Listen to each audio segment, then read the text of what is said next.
ਆ ਮੀਆਂ ਵਿਆਹ ਖਾਵਣ ਵਾਲਾ ਤਾਂ ਹਾਂ ਅੱਜ ਆ ਸੁਣ ਲੈ ਵਿਆਹ ਅੱਗੇ ਮੈਂ ਬੜੇ ਖਾਦੇ ਨਹੀਂ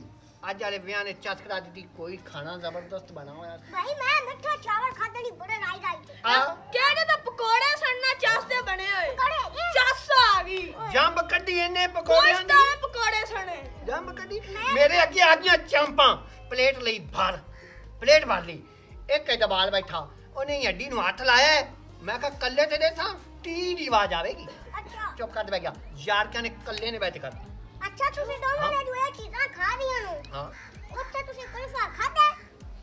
ਕੁਲਫਾ ਹੈਗਾ ਸੀ ਉੱਥੇ ਮੈਂ ਤਾਂ ਭਾਈ ਰਾਜ ਤੇ ਕੁਲਫਾ ਖਾਦਾ ਖੋਇਆ ਬਦਾਮਾਂ ਵਾਲਾ ਵੇਖ ਕਿਸਤਾ ਪਾਇਆ ਸੀ ਕਿਆ ਚਸ ਕੁਲਫੇ ਨੇ ਦਿੱਤੀ ਹੈ ਨਾ ਹਾਏ ਚਸ ਆ ਗਈ ਯਾਰ ਆਏ ਤਾਂ ਵੀ ਬੜਾ ਖਾਦਾ ਹੀ ਬੜੇ ਚਸ ਆਈ ਹੈ ਯਾਰ ਕੁਲਫੇ ਦੀ ਬੜੀ ਲੰਬ ਕੱਢੀ ਹੈ ਯਾਰ